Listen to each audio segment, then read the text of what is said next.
আসসালামু আলাইকুম বন্ধুরা, আশা করি সবাই ভালো আছেন। আজকে আমি আপনাদেরকে দেখাবো আমার প্রিয় কবুতরগুলো কিভাবে রাখি, কি খাওয়াই আর কেন কবুতর পালন আমার এত ভালো লাগে। ভিডিওটা শেষ পর্যন্ত দেখবেন। এই যে দেখছেন কবুতরগুলো, আমার কবুতর। এখানে দেশি আর বিদেশি কবুতর আছে। এই কবুতরগুলো খুব যত্ন করে পালন করি। কবুতর শুধু শৌখিক না, চাইলে আমরা এখান থেকে ইনকামও করি। আমি কবুতরদের ভুট্টা, গম আর পরিষ্কার পানি দেই। খাবার আর পরিষ্কার পরিচ্ছন্নতা ঠিক থাকলে কবুতর সবসময় সুস্থ থাকে। রোজ তাদেরকে ডাল দিই, বুটের ডাল। রোজ পরিষ্কার খুব ভালো করে রাখি। কবুতরের সবচেয়ে সুন্দর সময় হলো যখন বাচ্চা হয়। এই ছোট ছোট কবুতরগুলো দেখলে মন ভালো হয়ে যায়। কবুতর পালন করলে ধৈর্য আর ভালোবাসা দুটোই শেখা যায়। আপনাদের কবুতর কেমন লাগলো অবশ্যই কমেন্ট করে জানাবেন। ভিডিওটা ভালো লাগলে লাইক দিবেন, শেয়ার করবেন আর চ্যানেলটা সাবস্ক্রাইব করবেন। আবার নতুন ব্লগ নিয়ে দেখা হবে। এখন যে সুন্দর মুহূর্তগুলো আপনাদের কাছে শেয়ার করব, তার থেকে সবচেয়ে গুরুত্বপূর্ণ কথা হলো যে বিষয়টা কবুতর তাওয়া দেওয়া। এই যে কবুতরগুলো দেখছেন, এখানে কিন্তু অর্ধেক কবুতর তাওয়া দিচ্ছে। এই দেখুন দুইটা বাচ্চা হয়েছে।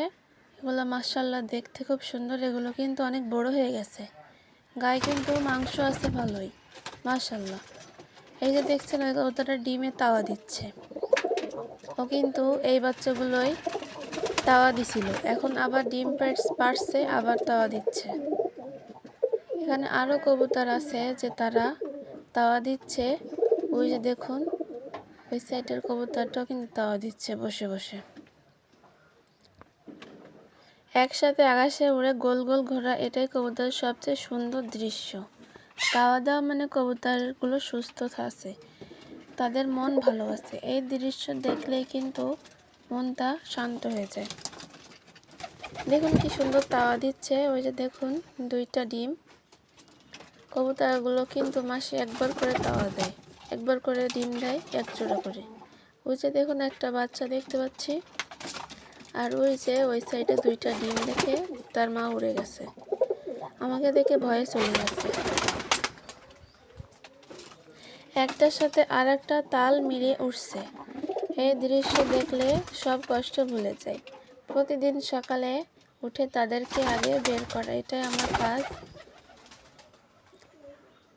তো আপনারাও কি আমার মতো এরকম বাসায় কবুতর পোষেন? অবশ্যই কমেন্ট করে জানাবেন।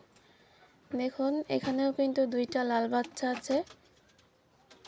দেখতে কেমন লাগছে অবশ্যই কমেন্ট করে জানাবেন। ওই যে আরেকটা, সে কিন্তু ডিম পাড়ার জন্য প্রস্তুতি নিচ্ছে। এই সাইডে আর কবুতর নেই, আর এটাও ডিম পাড়ছে অথবা তাওয়া দিচ্ছে। তো আজকে ভিডিওটা এই পর্যন্তই।